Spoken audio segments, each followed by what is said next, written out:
can't turn it! It's jammed! Help me!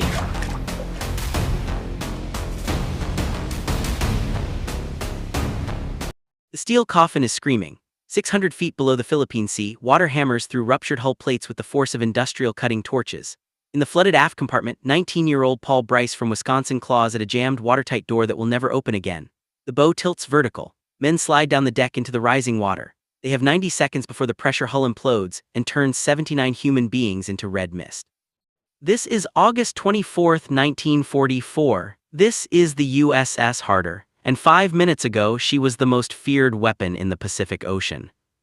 But let's go back 4 months, because what happened in those 4 months didn't just change submarine warfare, it changed the outcome of World War II itself, and it started with a man who looked absolutely nothing like a killer. There's an unwritten law in naval combat carved into the bones of every submarine crew who ever went to war: you do not fight a destroyer, you are the ghost. You hunt the fat cargo ships and oil tankers that keep enemy armies marching. But the destroyer is the apex predator. It was designed for one purpose: to murder you. The mathematics are obscene. A Japanese destroyer cuts through water at 35 knots. Your submarine, running submerged on batteries that wheeze like an asthmatic grandfather, struggles to hit 9. The destroyer has sonar that can hear your heartbeat through steel. It carries enough depth charges to shatter a city block. You have stealth, and when stealth fails, you have a prayer. Between December 1941 and spring 1944, Japanese destroyers sent 14 American submarines to the bottom. 14 steel tombs, over 1,000 men who drowned in darkness, lungs bursting as seawater filled their dying boats. In that same period, the number of Japanese destroyers sunk by American subs in direct combat, both vessels locked in a fight, no ambush, no luck, was 0, not 1. The doctrine was gospel. If a destroyer finds you, dive to 400 feet, rig for silent running, and beg whatever god you believe in to make the sonar operator on that destroyer have the worst day of his career. Then Commander Samuel David Dealey decided that particular rule was bullshit. He was 37, wore wire-rimmed glasses that made him look like a Presbyterian minister, spoke quietly, never raised his voice, had the general demeanor of a man who might teach algebra at a community college. But underneath that soft exterior lived something forged in pure tungsten. He'd served as executive officer under William Mush Morton, skipper of the USS Wahoo, a submarine commander so aggressive that the Japanese put a bounty on his head. Morton taught Dealey that in submarine warfare, audacity wasn't just a weapon, it was the weapon. By 1944, Dealey commanded his own boat, USS Harder, a Gato-class submarine. On April 13 near Guam during his 5th war patrol, he encountered the destroyer Ikazuchi. The Japanese warship spotted Harder's periscope wake and immediately turned to attack, her bow cutting a white line through the Pacific as she accelerated to ramming speed. Every man in Harder's conning tower expected the order to dive deep and run. Instead, Dealey gave an order that made his crew wonder if their captain had lost his mind. Flank speed ahead, make ready bow tubes. He was charging the destroyer. This wasn't just reckless. It was a tactic so insane it existed only as a theoretical footnote in classified Navy documents. They called it the down-the-throat shot. You point your submarine directly at the charging enemy warship, the vessel specifically designed to kill submarines, and you fire torpedoes straight into its face. Then, at the last possible moment before collision, you crash dive and pray you get deep enough to pass under its keel before it splits your boat in half. If your torpedoes miss, that destroyer is positioned perfectly to drop depth charges directly down your throat. If you're 1 second late on the dive, its bow, a blade of gray steel weighing 1,500 tons, cuts your submarine lengthwise like a butcher splitting a pig. At 900 yards, point-blank range where you can count the rivets on the enemy hull, Dealey fired 4 torpedoes. 2 struck Ikazuchi amidships. The destroyer erupted. A geyser of flame and seawater vomited skyward. The ship broke in 2 pieces, both ends tilting up like a closing book, and disappeared beneath the surface in under 5 minutes. Dealey surfaced, surveyed the oil slick and debris field where a warship had existed moments before. Then he sent one of the most brutally efficient combat reports in naval history. 11 words: expended 4 torpedoes and 1 destroyer. That single act of defiance detonated through the Pacific submarine force like a depth charge, but it also painted a target on Dealey's back that would follow him to his grave. Admiral Somu Toyota, commander-in-chief of the Japanese Combined Fleet, was not having a good war. By spring 1944, Japan was hemorrhaging destroyers, not just to submarines but to carrier aircraft and surface engagements. 23 destroyers lost between January and May alone. These weren't just warships. They were the irreplaceable sheepdogs of the fleet, the only vessels fast enough to shield Japan's carriers and battleships from American submarine attacks. Toyota was planning a desperate gamble called Operation Ego. One final, decisive naval battle, the Kessin that Japanese naval doctrine had fantasized about for decades. He would lure the American invasion fleet into the Philippine Sea and annihilate it. To prepare, he concentrated every major warship Japan still had at a remote forward anchorage called Tawi-Tawi in the Sulu archipelago.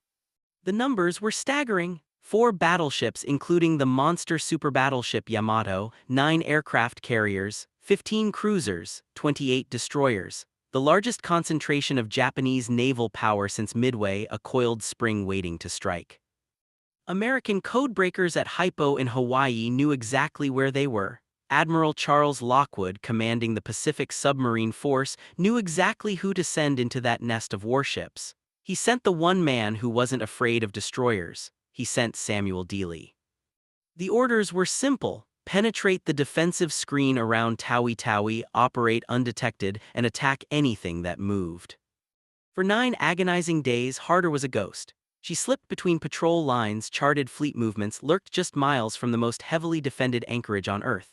Then, in the pre-dawn darkness of June 6, 1944, the same morning Allied troops were bleeding on Normandy's beaches. A Japanese patrol plane spotted the faint white feather of Harder's periscope wake. The alarm shrieked across Tawi-Tawi. Within an hour, 3 destroyers, Minazuki, Heianami, and Tenkazi, detached from the fleet with orders to find and kill the American submarine. At 06:47, as dawnlight cracked the horizon, Dealey stood in the conning tower, eye pressed to the periscope. He watched 3 destroyers cutting through the water, their bows pushing white foam coming directly at him. He was 37 years old. He'd already destroyed 18 enemy ships. Now 3 of the deadliest anti-submarine warships in the Japanese Navy were converging on his position simultaneously. Every sailor aboard Harder knew the book. They were supposed to run, dive to 400 feet, shut down everything that made noise, pray the destroyer's sonar couldn't find them in the ocean's thermal layers. Dealey studied the lead destroyer, Minazuki. 1,500 tons of gray steel, 4 5-inch guns, closing fast in an aggressive zigzag pattern designed to throw off torpedo solutions. Behind her, the other 2 destroyers were spreading out, a textbook search and destroy formation intended to box the submarine into a kill zone. Dealey swung Harder's bow directly at the charging Minazuki. Make ready bow tubes. The range collapsed, 1,500 yards, 1,200. The sonar pings from Minazuki hammered through Harder's hull, a frantic metallic clang-clang-clang that every man could hear without headphones. The destroyer knew where they were. The fire control officer's voice was steady. Range 1,100 yards. Time to collision, 96 seconds. Dealey waited. He needed the Minazuki to commit, to lock herself into an attack vector she couldn't escape. At 750 yards, less than half a mile, the destroyer filled the periscope lens. Dealey could see the bone in her teeth, the white bow wave she was pushing. Fire 1, Fire 2, Fire 3. 3 Mark 18 electric torpedoes, silent, wakeless killers, sprinted toward their target. Take her down 300 feet, all ahead full. Harder pitched down at a brutal 30-degree angle, her motors screaming.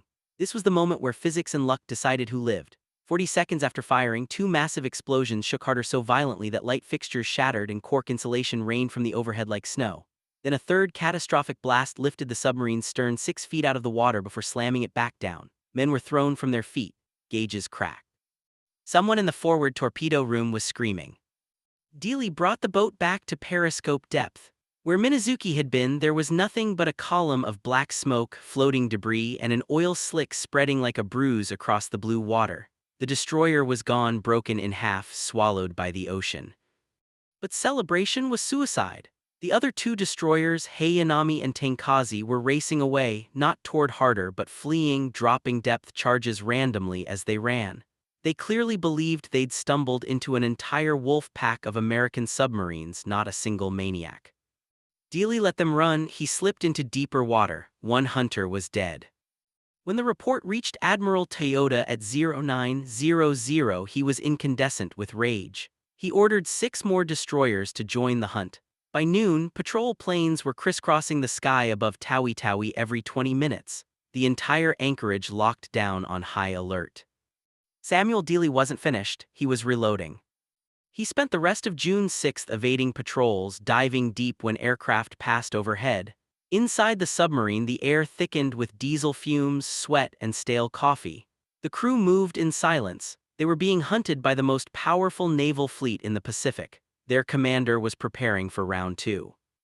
Early morning, June 7, 0230, Harder surfaced to recharge batteries. The night was pitch black, no moon, heavy cloud cover, perfect submarine weather. At 0312, the radar operator's voice cut through the darkness. Radar contact, single ship bearing 095, range 8,000 yards, closing fast. Dealey was on the bridge instantly. The contact was moving at 28 knots, no question another destroyer. This was Heianami, one of the destroyers that had fled the previous day. Her captain, Commander Hideo Kuboki, had been searching all night for the American submarine. He was exhausted. At 0300, he'd received orders to return to Tawi Tawi. He was heading home in the dark, expecting nothing. Dealey ordered flank speed. Harder's diesel engines roared, pushing the submarine to 21 knots. He was deliberately closing range, trying to get inside the destroyer's radar detection envelope before Heianami's operators could identify what they were seeing.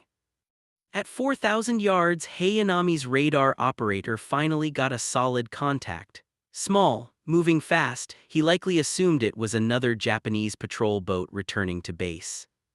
At 3,000 yards, Commander Kuboki realized his fatal mistake. That wasn't a patrol boat. That was an American submarine attacking him on the surface. He ordered flank speed and a hard turn to ram.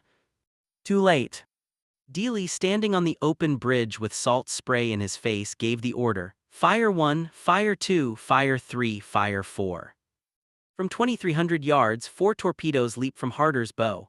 2 struck Heianami's starboard side near the aft magazine. The explosion was apocalyptic. The entire stern section tore completely off. The ship rolled 90 degrees onto its side, propellers still spinning uselessly in the air, and sank stern first. Commander Kuboki and 147 sailors went down with her.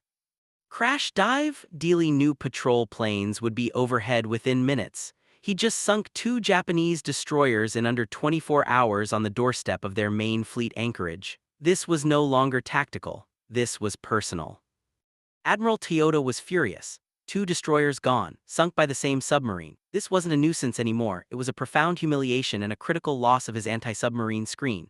He immediately pulled 8 more destroyers from convoy escort duty, ships desperately needed to protect tankers and transports, and organized them into dedicated hunter-killer groups with one mission: find and destroy that American submarine.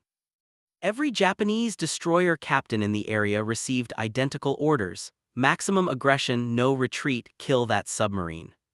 Samuel Dailey knew the hornet's nest was well and truly stirred. A sane commander would have taken his 2 victories and run for deep water at maximum speed. Dailey wasn't sane, he was a hunter. On June 8, he took Harder south towards Sibutu Passage, a narrow, deep-water strait between Tawi Tawi and Borneo. It was the main shipping lane, and Dailey knew Japanese destroyers would be patrolling heavily. He wanted to see how many he could sink before they figured out what he was doing. At 14:00 hours, the lookout spotted smoke on the horizon. 2 ships, Tenkazi, the 3rd destroyer from the original hunting party, plus an unidentified escort. They were steaming in formation at 25 knots, sweeping the passage. Dailey submerged and began his approach. For 90 long minutes he watched, studied their movements. They were following a predictable zigzag pattern, changing course every 8 minutes, sloppy. It gave him a window, maybe 30 seconds after each turn, to set up and fire.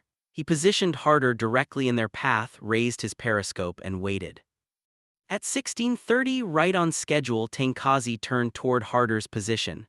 Range 3,000 yards, Dailey said quietly. He let her come. 2,500 yards, 2,000, 1,500. The destroyer's bow filled the periscope view. At 1,200 yards, Dailey gave the order: Fire 1, Fire 2, Fire 3, Fire 4. Widespread, 17-second intervals between torpedoes to guarantee at least one hit. The first torpedo missed, running just ahead of the bow. The second struck Tenkazi near the bridge. The third torpedo hit seconds later, detonating the forward magazine. The explosion was massive enough that Harder's crew deep underwater heard it clearly, a deep, crunching thump that vibrated through their bones. Tankaz's bow section separated from the main hull. Both pieces sank in under 3 minutes. The escort destroyer, watching its partner disappear in a fireball, went berserk. It immediately turned and charged Harder's position, dropping depth charges as it came. "Take her deep, 400 feet. The depth charges exploded overhead, shaking the submarine violently, but they were dropped in panic, not with precision. No serious damage. After 40 minutes, the lone destroyer, likely fearing it was next, gave up and withdrew to rescue survivors. 3 destroyers, 3 days. The news hit Admiral Toyota's flagship like a physical blow. The Devil of Tawi Tawi, as the Japanese were now calling this lone submarine, had struck again. Toyota was about to make a decision that would change the entire battle of the Philippine Sea. But first, Samuel Dailey had one more destroyer to sink, in broad daylight, with 2 other Japanese destroyers watching. June 9, 0500, Dailey brought Harder to periscope depth just 12 miles southwest of Tawi Tawi anchorage. What he saw made every man in the conning tower hold his breath. Dead ahead, steaming in perfect line-abreast formation, were 4 Japanese destroyers. They weren't transiting, they were actively hunting. Their sonar pinged so loudly that Harder's sound operator could hear it clearly without wearing headphones. This was the hunter-killer group sent specifically for him. Dailey checked his torpedo status. 8 torpedoes remaining, 4 destroyers, 1 shot before all 4 converged on his position and buried him under an avalanche of depth charges. He studied their formation. The lead destroyer on the end was zigzagging aggressively. The 3rd and 4th destroyers were moving erratically, but the 2nd destroyer in line, for some reason, was maintaining a steady course. That was his target. At 0612, the 2nd destroyer turned directly toward Harder's position. A routine turn in her search pattern, it sealed her fate. Range 4,000 yards, Dailey waited, 3,000 yards. The sonar pings were deafening, 2,500 yards. At 1,800 yards, Dailey spoke, "Fire 1, Fire 2, Fire 3. He didn't fire his usual spread of 4, he needed to conserve torpedoes. He was betting everything on this shot. All 3 torpedoes struck the destroyer's port side within 5 seconds of each other. The ship didn't just explode, it disintegrated. The blast was so violent that debris, chunks of deck guns, pieces of superstructure flew 300 feet into the air. The ship rolled over and was gone in 90 seconds. The other 3 destroyers reacted with absolute fury. They immediately converged on Harder's last known position. Emergency deep, 500 feet. Harder nosed over and plunged. Depth charges began exploding overhead almost immediately, 23 in the first 10 minutes. The explosions were bone-jarring. The lights went out. Red emergency lighting kicked in. Hull plates groaned and popped under immense pressure, a sound the crew called the bends. A pipe burst in the forward torpedo room, spraying high-pressure seawater across the deck. But the crew was silent. They were veterans. They moved in the dark, repairing damage while the world outside their thin steel hull was nothing but thunder. For 2 solid hours, 3 destroyers hunted them, crisscrossing the area, dropping charge after charge. But Dailey was as skilled at evasion as he was at attacking. He kept Harder deep and silent, anticipating their moves until finally the destroyers gave up. They likely assumed the submarine had been destroyed. At periscope depth, the sea was empty. 4 destroyers sunk in 4 days. Dailey wasn't thinking about his success, he was staring at his fuel gauges. Harder had burned through 60% of her diesel reserves. She had 5 torpedoes left. She could stay on station maybe 3 more days. While Dailey checked fuel, the report of the 4th sinking reached Admiral Jisaburo Ozawa, commander of the mobile fleet at Tawi Tawi. Ozawa did the math. 4 destroyers sunk in 4 days by 1 submarine right outside his main anchorage. If a single American submarine could penetrate his defensive screen this easily and sink his best escorts at will, the entire anchorage was a death trap. All his carriers, all his battleships, sitting ducks. He sent an urgent, panicked message to Admiral Toyota. The mobile fleet must depart Tawi Tawi immediately. The Americans know where we are. Toyota agreed. The original plan for Operation Ago was to wait until the Americans committed to their invasion, then sail on June 15 to intercept. but staying at Tawi-Tawi was no longer tactical, it was suicide. On June 10 at 0800, the entire Japanese mobile fleet, 4 battleships, 9 carriers, 15 cruisers, and the remaining 24 destroyers weighed anchor and steamed northeast. 6 days early, their departure was chaos, disorganized, hasty. American codebreakers intercepted their movement orders within hours. Admiral Raymond Spruance, commander of the American Fifth Fleet, now knew exactly where Ozawa was going, and he had an extra 6 days to prepare his reception. Dealey knew none of this, he was still hunting. Later that day, June 10, 1630, he spotted 2 more destroyers patrolling Sibutu Passage. He had 5 torpedoes left, enough for 1 more attack. At 17:15, he fired a spread of 3 torpedoes at the lead destroyer. 1 struck the bow. The destroyer was heavily damaged, slowed to a stop, but didn't sink. The second destroyer, seeing its companion hit, instantly charged Harder's position. Dealey fired his last 2 torpedoes, fire 4, fire 5. Both missed. The conning tower went silent. They were out of torpedoes, no way to defend themselves, and a Japanese destroyer was bearing down on them at 32 knots, less than a mile away, its bow wave a white line of pure vengeance. Emergency deep, take her down 500 feet. Harder's diving planes bit hard, pushing the submarine down at maximum angle. Men grabbed for handholds. 300 feet, 400, 500. The destroyer passed directly overhead. Its propellers churned the water so loudly the crew could hear the individual blades whump, whump, whump through the hull. Then silence. The destroyer was circling back. Dealey knew the pattern. Multiple passes, dropping depth charges on each run until the submarine either surfaced or imploded. Harder had no torpedoes to fight back. Her only option was to endure and hope the destroyer ran out of depth charges first. The first pattern of 6 depth charges dropped at 17:23. They exploded in a tight, perfect pattern around the submarine.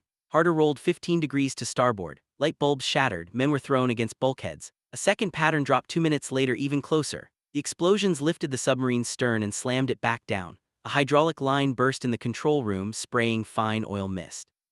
For 90 minutes, the destroyer hunted them. 42 depth charges. Most exploded too shallow or too deep, but 3 came close enough to crack gauge glasses and spring minor leaks. Dealey kept Harder at 500 feet, moving at a dead slow 2 knots, making minimal noise. Finally, at 19:00 hours, the destroyer withdrew, exhausted her depth charge supply. Dealey waited another hour in crushing silence before surfacing. The ocean was empty. Harder was battered but alive, out of torpedoes, low on fuel. The patrol was over. She limped south toward Fremantle, Australia, arriving June 26. The moment Harder tied up at the pier, Admiral Lockwood was waiting. He'd been tracking Dealey's reports. 5 destroyers attacked, 4 confirmed sunk, 1 heavily damaged. 12 days, it was and still is the most successful anti-destroyer patrol in naval warfare history. Lockwood awarded Dealey the Navy Cross right there on the deck. Then he asked the question every submarine commander dreaded after a grueling patrol: can you do it again? Dealey's answer was immediate: give me torpedoes and I'll sink 10. Harder's crew spent July in Fremantle repairing and resupplying. Dealey, now a legend, trained new crew members on his down-the-throat tactic. By late July, every submarine commander in the Pacific had studied his patrol reports. The tactic worked. Between June and August, American submarines, emboldened by Dealey's success, sank 14 more Japanese destroyers using variations of his aggressive approach. The hunters had become the hunted. But the full impact of Harder's patrol was only just being understood. The Battle of the Philippine Sea began June 19, just 9 days after Dealey sank his 4th destroyer. Because Admiral Ozawa's fleet had been forced to leave Tawi-Tawi 6 days early, his entire battle plan collapsed. His fleet arrived scattered and disorganized. His reconnaissance planes had burned through fuel reserves during the hasty departure and couldn't find the American fleet.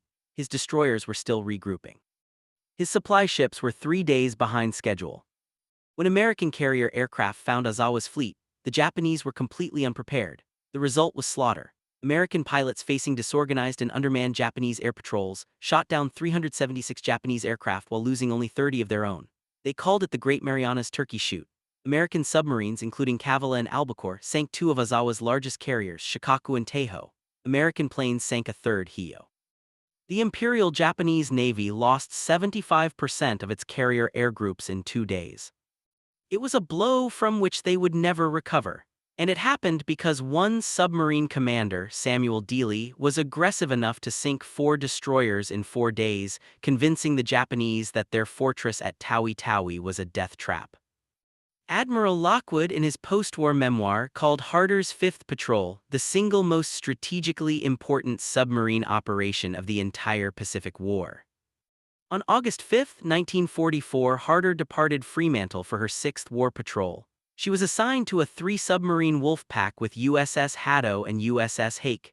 Dealey, as senior skipper, commanded. Their mission: patrol the waters west of Luzon in the Philippines and destroy Japanese shipping.